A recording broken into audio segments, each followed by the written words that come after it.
आज हम पढ़ेंगे कि इनर प्रोडक्ट की डेफिनेशन क्या है, उसकी प्रॉपर्टीज जो है और हम उसको क्वेश्चन पे अप्लाई कैसे कर सकते हैं। और सबसे पहले हम देखते हैं कि इनर प्रोडक्ट की ज़रूरत क्यों पेश आई, इसको क्यों पढ़ा जाए। आप देखिए कि जब हमने फील्ड की डेफिनेशन की थी तो हमने वेक्टर्स को स्केलर्स के साथ मल्टीप्लाई करते थे हम। तो ये इनर प्रोडक्ट में पहली दफा हम देखेंगे कि वेक्टर को वेक्टर के साथ मल्टीप्लाई किया जाएगा कि वो कैसे हम कर सकते हैं। वेक्टर के साथ मल्टीप्लिकेशन, वेक्टर को स्केलर के साथ मल्टीप्लाई तो हम करते रहे हैं फील्ड की डेफिनेशन में भी। तो इनर प्रोडक्ट का यही खासा है कि ये वेक्टर को वेक्टर के साथ मल्टीप्लिकेशन इसमें करते हैं। तो इसके जब वेक्टर से वेक्टर की मल्टीप्लिकेशन है उसके लिए हमारे पास 3 कंडीशंस हैं, वो अगर फुलफिल हो जाए तो फिर हम कहते हैं कि वो जो हमारे पास स्पेस है वो इनर प्रोडक्ट स्पेस है। तो हम सबसे पहले देखते हैं कि हम इसकी डेफिनेशन क्या कर सकते हैं। इनर प्रोडक्ट स्पेस,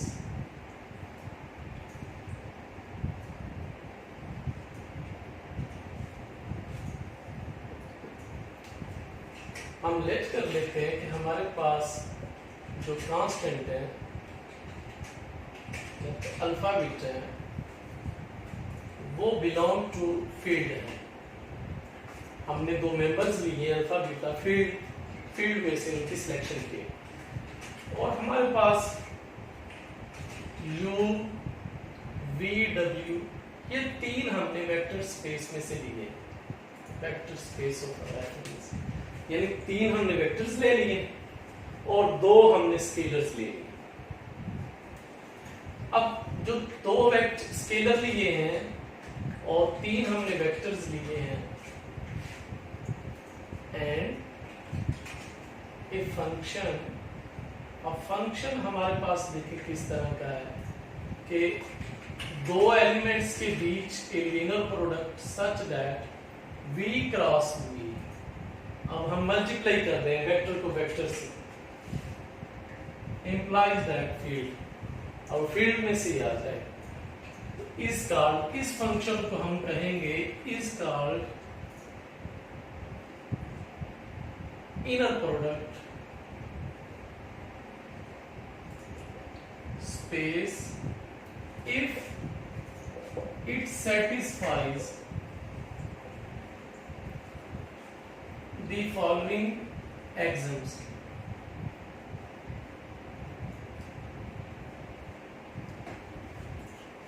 नंबर 1 कि uv इनर प्रोडक्ट जो है, uv का इनर प्रोडक्ट वो इक्वल आना चाहिए vu के इनर प्रोडक्ट, यानी हम इसको आगे पीछे कर दें कोई मसला नहीं। अगर ये कॉम्प्लेक्स नंबर में आपके चल रहे हैं, ये मैं रियल्स के लिए बात कर रहा हूँ, तो कॉम्प्लेक्स में चल रहे हैं तो इसके ऊपर कॉन्जुगेट डाल दें। नंबर 2 आपकी फील्ड जो है ना, इसकी 2 ब्रांचेस आगे आगे ना, फील्ड को जब हम या तो वो फील्ड रियल्स की होगी या वो फील्ड कॉम्प्लेक्स की होगी। तो हम कॉम्प्लेक्स के लिए भी काम कर सकते हैं और रियल्स के लिए भी काम कर सकते हैं। तो वो फिर अगर कॉम्प्लेक्स के लिए कर रहे हैं तो यहाँ पे आप कॉन्जुगेट डाल दें। दूसरी प्रॉपर्टी हमारे पास ये है कि हम दोनों मेंबर्स को अगर इक्वल कर लें, u से u कर लें या v से v कर लें, चाहे v से v कर लें,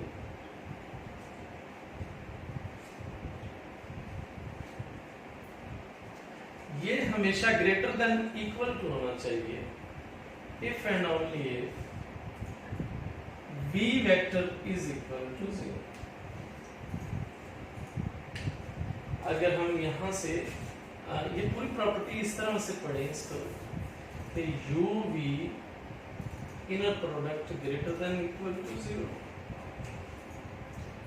फिर हम दोनों वेक्टर्स इक्वल लेके if and only if v is equal to 0।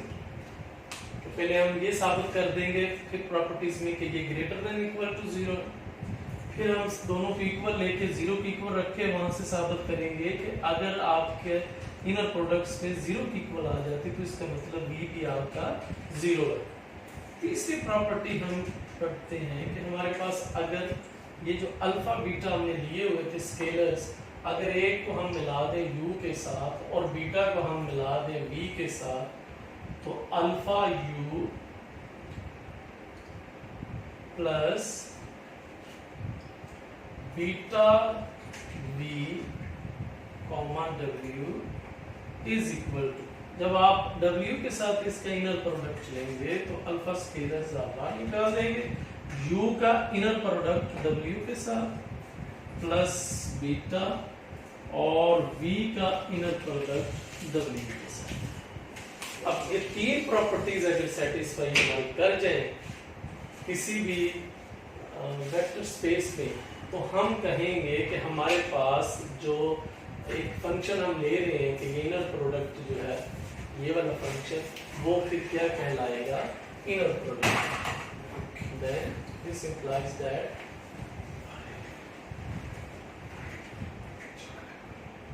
The function है field F is called inner product space.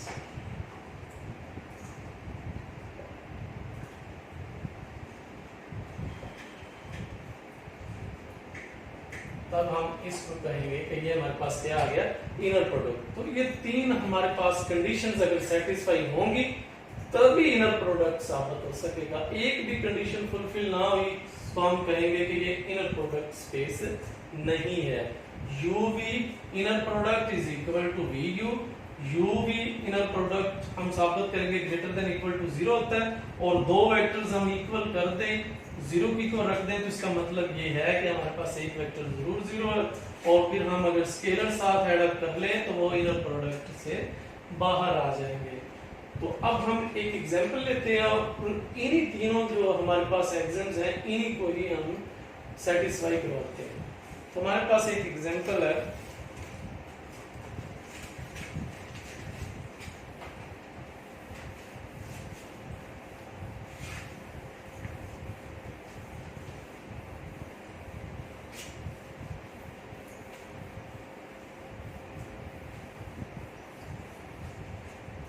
show that the following function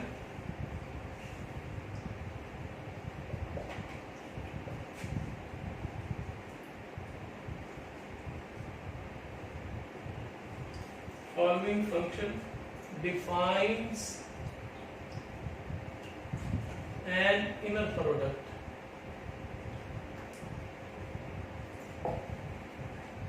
on R-scape where U is equal to U1 comma U2 and B is equal to B1 comma B2। तो अब हमने ये तीनों properties जो है वो satisfy करवानी है। Function defines on an inner product on R square where U and B is equal to this, और हमने साबित करवाना है कि ये हमारे पास इनर प्रोडक्ट स्पेस है या नहीं है। और इनर प्रोडक्ट UV जो है वो इक्वल है हमारे पास U1 V1 plus 2U2 V2। तो हमारे पास एक्सिम जो है, एक्सिम नंबर 1 वो ये है कि UV और VU जो है वो आपस में इक्वल हो जाए। तो हमारे पास UV, हमने पहली प्रॉपर्टी ये साबित करनी है कि वो VU के इक्वल आ जाए, तो ये हम प्रूव करवाएंगे। तो सबसे पहले हमें पता है कि UV क्या है, UV इक्वल है U1 V1 plus 2U2 V2। ये उसने डिफाइन करके दिया हुआ है कि इनर प्रोडक्ट का आंसर जो है वो ये है। हम इसके तहत ही ये तीनों प्रॉपर्टीज को सेटिस्फाई करवाएंगे। अब आप V1 पहले लिख लें, U1 बाद में लिख लें, प्रोडक्ट है तो हम ऐसे कर सकते हैं। तो अब ये बन जाएगा इनर प्रोडक्ट ऑफ VU। तो पहली प्रॉपर्टीज हमारे पास सेटिस्फाई होगी। For all a UV belong to members of vector space V। तो हमने ये उसमें से लिए हुए वेक्टर्स। दूसरी प्रॉपर्टी हमारे पास ये है कि हमने साबित ये करना है कि UV इनर प्रोडक्ट है वो ग्रेटर देन इक्वल टू 0 है if and only if V is equal to 0। v comma v inner product is equal to 0 if and only if v is equal to 0। तो ये हमने साबित करना है। तो उसके लिए हम ये करेंगे कि u v हमें गिवन है वो इक्वल है u1 v1 plus 2 u2 v2 के। हम v कॉमा v लगा देते हैं, दोनों v कर देते हैं, तो ये v1 v1 आ गया और 2 v2 v2 आ गया। और यहां से ये बन गया v1 स्क्वायर और ये बन गया v2 स्क्वायर, और ये भी स्क्वायर में है और ये भी स्क्वायर में है, तो ये कभी भी नेगेटिव नहीं हो सकते। अब हम क्या करेंगे कि इसको 0 के इक्वल रख ले। पहले हमने शो ये किया कि v कॉमा v जो है वो ग्रेटर देन इक्वल टू 0, फिर हम दोनों को 0 के इक्वल रख लेंगे और वहां से v जो है उसको 0 साबित कर देंगे। अब हम now v comma v inner product is equal to 0। अब v कॉमा v जो है वो हमारे पास इक्वल आ गया v1 square plus v2 square. अगर ये इक्वल टू 0 है तो इसका मतलब ये है कि v1 भी 0 है और v2 भी 0 है। This implies that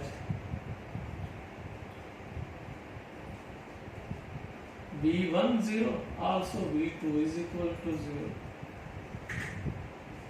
v1 v2 0 0।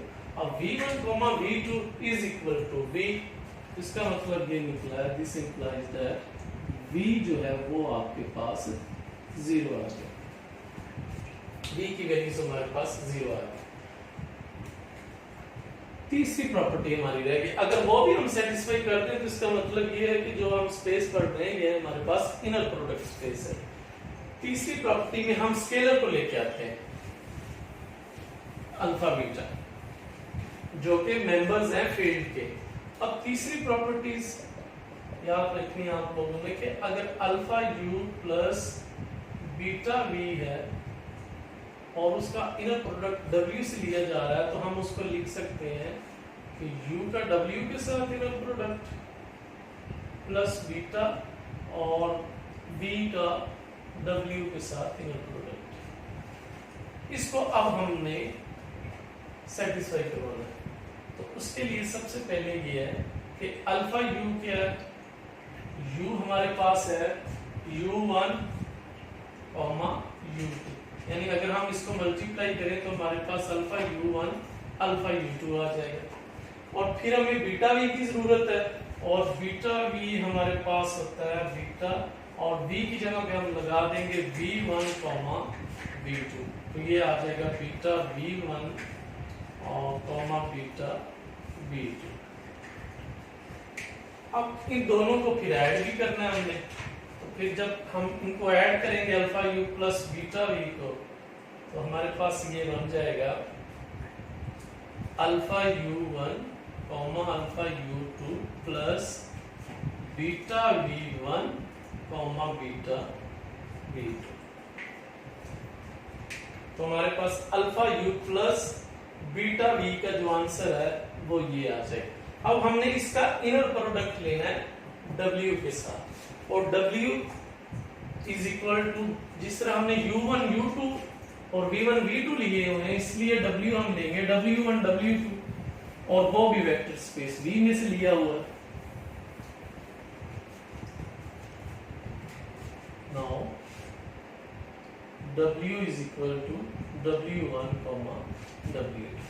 अब हम इनर प्रोडक्ट लेने लगे हैं कि alpha u plus beta v, और हमारे पास इसका जो आंसर आया हुआ है वो आया हुआ है कि अल्फा u1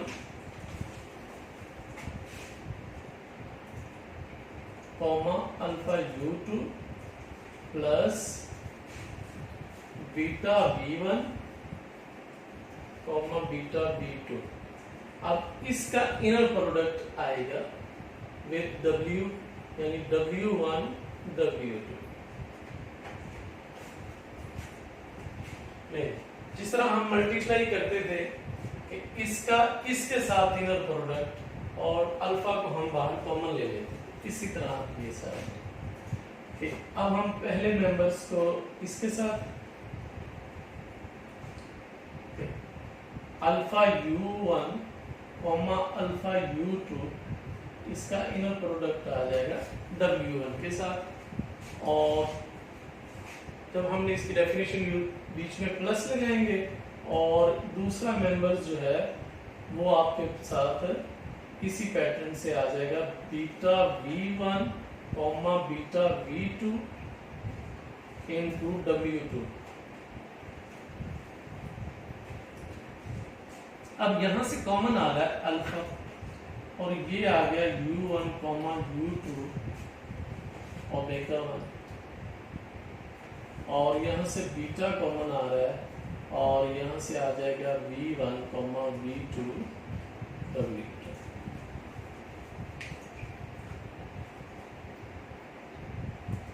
जी, और ये जो हमने डेफिनेशन की हुई है uv का इनर प्रोडक्ट, वो हमारे पास है u1 v1 plus 2 u2 v2।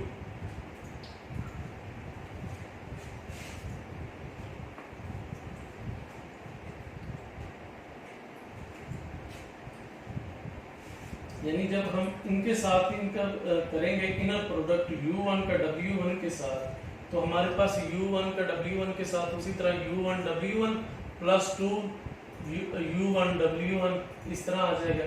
इस तरह w2 का साथ करेंगे वो 2 साथ आते जाएंगे। तो ये इस पैटर्न से हमें इसको ट्राई करना है।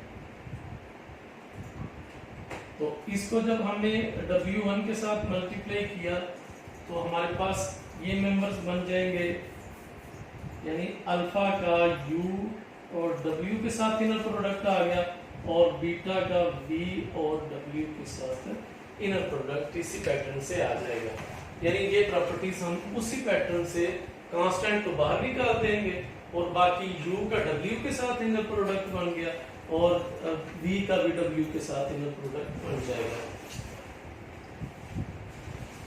तो ये इसी पैटर्न से हमने अपनी जो एग्जांपल्स हैं इनर प्रोडक्ट स्पेस की वो हमने सेटिस्फाई करवानी है।